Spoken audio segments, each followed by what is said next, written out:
Hey guys, hi, hello, welcome back to the channel. Today we're talking about all of the books I read in the month of July. I just redid some of my bookshelves in my lower level of my home and I am obsessed with it. I've basically turned the dining room area of my home into a reading cafe and I'm obsessed with it. So that's where we're filming today, in front of one of my newly redecorated bookshelves, and I am quite literally obsessed. I did film some footage on it, so it'll be in my August TBR vlog video that I'm doing. So that will be up at some point, but I'm assuming this video is going to come up first, so you'll see it at some point. We are talking about all the books I read in the month of July. Why do they make toys with squeakers in them? I'm so sorry. Because I just redecorated all of my books, I'm not going to take the books that I read off of my shelves if I do own them, just because it was so much work to put them on the shelves, and I just feel like I'm not super familiar with all of my books are at the moment because I just basically put them all over the place, and I want to keep everything looking nice and pretty for as long as I can. So frankly, we're just not gonna take them off, and that's fine. That's totally fine. I really hope she stops playing with that squeaker toy within the next 30 seconds. The first book I finished in July was called Heads Will Roll, Heir Apparent. This is a audiobook that's only available on audio, and it's written and also voiced partially by Kate McKinnon, which if you don't know, she is in Game of Thrones. She's the Tall Knight. This audiobook I think was around 3 to 4 hours, but it was so incredibly funny. She does such amazing voice acting, and I believe this was my first time listening to an audiobook or a voice acting piece by her. In this, we're following a royal team of people, the main one being the queen, and she has to essentially heir someone to her throne in order for her to continue being the queen. And it's basically about her trying to find someone that she can reproduce with, and it is hilarious. If you love feminism, if you love strong female characters, if you love a little bit of satire against the patriarchy, I highly recommend this. It was a very fantastic read. I ended up rating this one 3.5 stars just because it was a short piece and it wasn't necessarily groundbreaking by any means in terms of a novel or anything like that, but it was just very comical and I really enjoyed it. Just for reference, 2.5 stars in my book is a average rating of a book. 2.5 stars is half of 5, so anything that is above a 2.5 in my book is considered a good book. Anything below a 2.5, I probably either didn't enjoy it or I should have DNF'd it. Literally, she found the same toy with the same squeaker, just in a different animal. The next book that I read was The Shippers by Catherine Center. This one was a book that I got in my Book of the Month subscription. This was my first Catherine Center book that I ever read, and I would say that I enjoyed it. I rated it a 2.5. Honestly, looking back, I think that was a little bit generous of a rating from me. I've heard such good things about her, especially for people who don't like spice in their romance books. And while I don't think that spice is necessary in a book, I really did not enjoy the romance between the main two characters. I felt like it was incredibly lacking. I was also super annoyed with the third act conflict. Part of it was kind of interesting just in the way that it kind of came about, but I just felt like there was such this push and pull between the two main characters, and they kept doing thing after thing after thing to just either annoy the other person or create some kind of a conflict that would then lead to them not ending up together. And it was just incredibly annoying. I was like, are you serious? We're doing this again? We're doing this again. So unfortunately, this one wasn't a great book for me. I think in retrospect, I probably would have rated this a 2, and I honestly might go back and change my rating for it because I just remember kind of rolling my eyes at the ending of the book and just being really we're doing this again kind of thing. So unfortunately, it wasn't a great one for me. I liked the premise of the book being on a cruise ship and kind of being stuck with the same kind of characters. I thought that was interesting, and that part didn't actually bore me, which I was a little bit nervous that it would. But yeah, just overall not a great book for me. After that, I unfortunately had another 2.5 star read, and this was Slow Burn by Ali Rosin. I can't remember if it's an Audible exclusive or if it's just an audio. Oh no, it says paperback. Okay, so this is a paperback book. I thought for some reason it was just an audiobook. I listened to it purely on audio, and at first I was really enjoying the book. The first half of the book, I was like, all right, this is gonna get me out of my little slumpy slump that The Shippers gave me. But then halfway through the book, I was really bored with it. So essentially we're following our main character who is a chef, and she ends up moving to Italy, I believe, to be with her friend's grandma, who's gonna teach her how to make pasta and do all of these different dishes after her restaurant catches catches on fire. So she ends up going to Italy for almost like a little like sabbatical type thing, just to learn a little bit more about cooking from the Italians, and specifically this person's, her best friend's grandma. While she's there, she ends up meeting this guy who actually knows her best friend as well as her best friend's grandma. It turns out that he had just finished a relationship with somebody. They end up kind of pursuing each other, and then you see their relationship unfold over the rest of the book. I loved the setting. I thought it was very like atmospheric and cute. I wasn't a huge fan of how slow it felt. I just felt like there was a lot of kind of like putsy time between the cooking part of the book, but also the relationship part of the book. I just felt like it wasn't as fast-paced as I personally needed it to be engaging. It was okay. If you're looking for like a cute little romance book, I guess I would recommend this if you want it on audio, but honestly, it's not really one that I would recommend to most people. I think there's a lot better romance books out there that keep me engaged. But if you're looking for something, you know, set in Italy or something abroad and you're going there, I think it would be a cute atmospheric read to dive into. But for me, living in Wisconsin in the middle of the summer, it was not hitting. After that, I was like, I need something to get me out of whatever is going on in my life at this moment. And so I picked up Brimstone, which is the sequel to Quicksilver by Callie Hart. I had read Quicksilver and Kingfisher's POV right at the end of June. And then I took a little break to read a couple romance books because I was in a romance, like frou-frou kind of mood. And then I picked up Brimstone, and Brimstone picks up essentially right where Quicksilver left off. I'm not gonna say a whole bunch about Brimstone just because it is the sequel to Quicksilver and I don't want to ruin anything. But like I said, essentially just picks up right where we left off in Quicksilver. We're seeing our main character Ceres really like come into herself. We're seeing her kind of move into a different role in her personal life, but also in the life of the realm that she's living in. So I found that very interesting, and I really liked how that was portrayed. I really loved the development of Carrion in this book. I thought it was fantastic. I thought the kind of like reveals that we had throughout the series in relation to him have been very entertaining, and stuff that I like kind of foresaw but also didn't. Like there's parts of it that were a little bit predictable, but then there's pieces of it also that were still very like shocking and surprising while you were reading it. This definitely has a lot of found family in it, and it really demonstrates like a strengthening of the connection between all of the characters that we're seeing in this book, but specifically between Ceres, Quicksilver, and Carrion. And I loved seeing the trio there. It was just so good. I did end up rating this one a 4.25. I could totally see myself increasing this rating though if I end up rereading the entire series once everything comes out and I kind of see where everything is going. I could definitely see myself rating this particular book higher, and if not the entire series, higher. After Brimstone, I wanted like a cutie little beach read, specifically because I was going to a local beach and I wanted something to bring along with me that was not a fantasy. I picked up Emily Henry's Beach Read. This book is between two different authors, and essentially they end up in the same little town by accident, and they were previously rivals in school and they didn't really like each other very much. Specifically, our female main character did not like our main male character. As we go through the book, we are kind of diving into their relationship in the past and seeing how they kind of came to hate one another, but then we're also developing a relationship, like a positive relationship between the two of them. And they essentially make this bet where they have to write something in each other's like genre. She has to write something that he would typically write in, and vice versa. They both are kind of in like this era of a writer's block, so it definitely helps to spark some creativity between them having this little competition, but you also kind of see how they develop a relationship and end up kind of liking each other, which is not a surprise. Okay, it's a romance book, but you end up seeing how they kind of develop this positive relationship through that different challenge, and I really liked it. If you like an academic rivals type book, I think you would really like this one.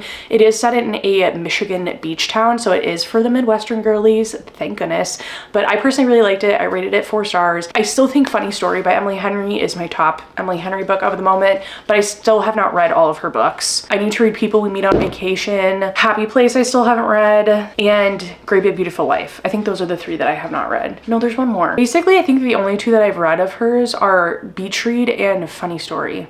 So fill in the blanks as you will. I drove right into Silver Elite after this, and I gave Silver Elite 4.5 stars, and I gave Broken Dove 4.75 stars. This series is a dystopian romance. So in this series, we have the Prime and the Modified. The Modified were essentially people who had gotten powers, for lack of a better term, from an event that happened, which caused this like gaseous fumes to come down and create the modified people. So they have these powers, like some of them can read minds, some of them can force people to do things, but when they use their powers, their veins turn into like this silver color, so that's how they know if they're modified or not. However, our main character does not have that, so she is modified, but she does not get the silver coloring whenever she uses her powers, so people don't know that she's modified. She ends up getting captured and going into this silver elite program, which is essentially like a training military academy for the prime group, which is the evil people essentially in this story. So we're following her journey, kind of going through this training academy, but then we also get a love and a romance that ensues from it as well. I loved the commentary in the book that was about the kind of dystopian world. I thought it was incredibly realistic to what our world is like today, especially with like the US the way that it is right now, and then also like with the integration of AI and different things like that. Like the conversation about forcing people to do things I think was very interesting and very strong. Broken Dove does pick up right after Silver Elite left off. Why am I using this as a pointer? But I kind of actually like it. There is something in Broken Dove that's created quite a bit of controversy, and people have not loved the direction that it went. I personally loved it. I thought it was great. I feel like the trope that happened in Broken Dove usually we see in the first book in a series, and I loved that it was in the second book. I loved it. I thought it created so much more like tension and depth in the second book, and normally I'm someone that does not like the second book better than the first. I almost always enjoy the first book in a series more. I love learning about the characters, I love learning about the world, I love learning about the system itself, and so I feel like a lot of times the second book I just don't get that, and I'm not as excited or like intrigued by it. But because of the thing that people actually like didn't really like in the second book, I feel like it really reeled me in, and I was actually more interested in it than the first book. If you're a dystopian romance lover, I would highly recommend reading these two books. I think if you like Divergent, if you liked Conform, Beneath, Daggermouth, I think you would like reading these books. It's definitely more YA than Daggermouth in particular. I would say it's more on the line of Hunger Games / Divergent, but maybe with a tinge more spice. Wild Love by Elsie Silver was the next book that I read in July. This one is a cowboy romance. This is in the same like world as Chestnut Springs, but just a different town. So where the Chestnut Springs series is in Chestnut Springs, girl. So where the Chestnut Springs series is in Chestnut Springs, the Rose Hill series is in Rose Hill. Shocker. Can we calm down for a second? The main male character in this book is the brother of Willa from the Chestnut Springs series. So she ends up marrying Cade in the Chestnut Springs series. Our main male character in this one, he's like a billionaire. He's an entrepreneur, so he started a couple different companies, and he's starting another company in Rose Hill. Our main female character ends up leaving a toxic relationship that she has with her husband and ends up getting a divorce and comes to Rose Hill. She doesn't have a job, so our MMC ends up hiring her to work at his company, and a loving relationship ensues. It's very steamy, obviously. This is Elsie Silver we're talking about. It's very much like a workplace relationship type thing. It's a billionaire romance, obviously, like I said. So there's lots of points to it that are definitely like him taking care of her. But my favorite part personally of the book is the daughter that he didn't know that he had trope. So all of the books in the Rose Hill series are single dad tropes. So my favorite part of the book was seeing the relationship between our MMC and his daughter. I thought that was so incredibly beautiful. And I also loved our FMC's relationship that she ended up making with the daughter. I thought that was fantastic as well. Normally I'm not like a huge fan of kids in books, but she was a keeper. She was so cute, she was so funny, and I thought she added so much to the book. Because the romance wasn't like such a hit for me, I did only rate this one 4 stars, which is, I think I've only rated 2 of Elsie Silver's books 4 stars. The rest of them have been higher than that. So it was still a book I liked, and I'm definitely gonna finish the series, but I don't think that this is gonna be my favorite in the Rose Hill series. The next book I read was Then She Was Gone by Lisa Jewell. This book is a thriller. All Lisa Jewell's books are thrillers, and I thought the premise of this book was so incredibly interesting. This is told in the perspective of the mom of the book, and her daughter ends up going missing, and then like 20 years later she ends up getting divorced with her husband. She meets this other guy and then gets invited back to his house. His daughter ends up looking really similar to Poppy, who was her daughter. So like the first 3/4 of the book I feel like is pretty slow. It's very much like you're kind of just listening to this mom have a super negative and horrific attitude towards life itself, which obviously, I mean, she had like a terrible thing happen to her, so I'm not saying that that's not warranted, but the whole like first half of the book I felt like was kind of whiny, and I didn't love that. She definitely was like stuck in her life. Like it was definitely, literally for the past 2 hours, she was sleeping, and now she decides to play with the loudest toy known to humankind. Our main female character was kind of like insufferable. Like you kind of don't like her because of her attitude and just because of the way she kind of handled everything, which I'm not saying is not warranted. Like, don't get me wrong. She clearly had something horrible happen in her life and like her life just kind of unraveled, but she is clearly just not handling it well and she is having trouble moving on. We're getting this like brutally honest perspective from her that's also like hard to read because it's so brutally honest and you don't like her. Like you're not really meant to like her. So basically for the first 3/4 of the book, I was like, this is gonna be a 2-star rating. Like it's just a little bit too slow for me. I'm not really enjoying it. It's not like a page turner. I feel like I'm having to really like force myself to keep reading it. But the last quarter of this book, holy crap. The last quarter of this book was insane. And the twist at the end was like, you have got to be joking. Like I was like nauseous because of the twist at the end, but in the best way possible. It was insane. It was insane. Like thinking about this book right now, and I just like remembered the ending, I was like, I need to go back and re-rate this book because I rated it a 3.75. The twist at the end was just so incredible. It was gut-wrenching, it was disgusting, but it was everything I ever wanted in a thriller. And I think I need to go back and re-rate this one a 4-star because yeah, it was really good. It was so good. The next book I read was In Stormy Weather by Chelsea Curto. This was actually my first book that I ever read by Chelsea Curto. This was also a book of the month pick for me, and I was so excited to read this book. I do have the entire DC Star series and I am planning on reading this one pretty soon here, but because In Stormy Weather was just like a perfect book for the season that we are currently in, I was like, I have to read this before I read the DC Star series. I ended up rating this book 4 stars. I did really like it. It was by no means like a perfect romance book for me, and it was a tinge slow at points, but I did really like it. I didn't love the third act breakup. I thought it was okay. It wasn't like terrible, but I do feel like it kind of got resolved really quickly. I remember feeling like, okay, one page we had the third act breakup and then the next page it was already resolved. If I'm gonna read a third act breakup, like I want something to come out of it, like some sort of a relationship builder or like some sort of lesson that one of them learns or something like that. Like I want someone to learn something from it, and I didn't really feel like that happened. I feel like it was just kind of like a miscommunication thing, and then they just moved on from it really quickly. This is also an academic rivals to lovers book. So these two were academic rivals when they were in college. They're both storm chasers. Our FMC runs a very successful social media platform where she educates and then also gives like weather updates for people. So she's the one like out there in the field that's also giving updates about, you know, a tornado or something like that, but then she's also educating the public in terms of like what to expect, what you should do for prepping, what you should, you know, like if you're in this situation, what should you do type thing. And she has like millions of subscribers and it's very successful. And then our male main character, he is like a hotshot weatherman at a big weather company, and he's feeling a little bit burnt out from his job, and she's also feeling like she's just not doing enough. Like people aren't taking her seriously because she's a female in this setting, but then also because she doesn't actually do real weather.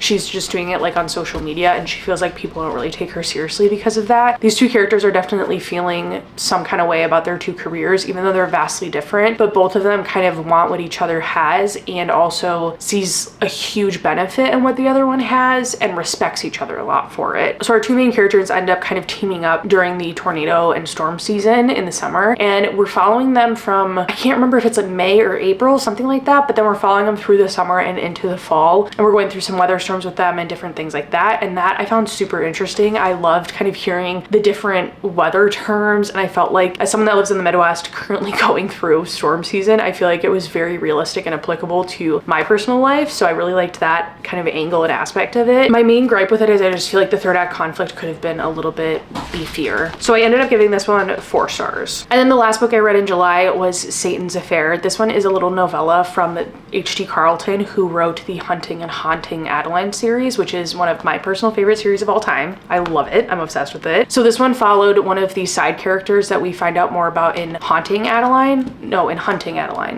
We find out more about her in Hunting Adeline. So we learn more about her origin story and then also how she met our main male character in Haunting Adeline and Hunting Adeline. I thought this book was fun. It was very dark, very dark, which is no shocker for H.D. Carlton. The first third of the book I felt like was really strong. The middle third I felt like was a little slow. And then the last part of the book was insane. It was insane. It was so good. It was so juicy. I really, really loved it. So if you've read Haunting and Hunting, Adeline, I would definitely recommend reading Satan's Affair. And I did end up rating this one 5 stars, even though it was a little bit slow. That is it for my July reads and wrap-ups. I hope you guys enjoyed the video, and I will see you guys in the next one. Bye!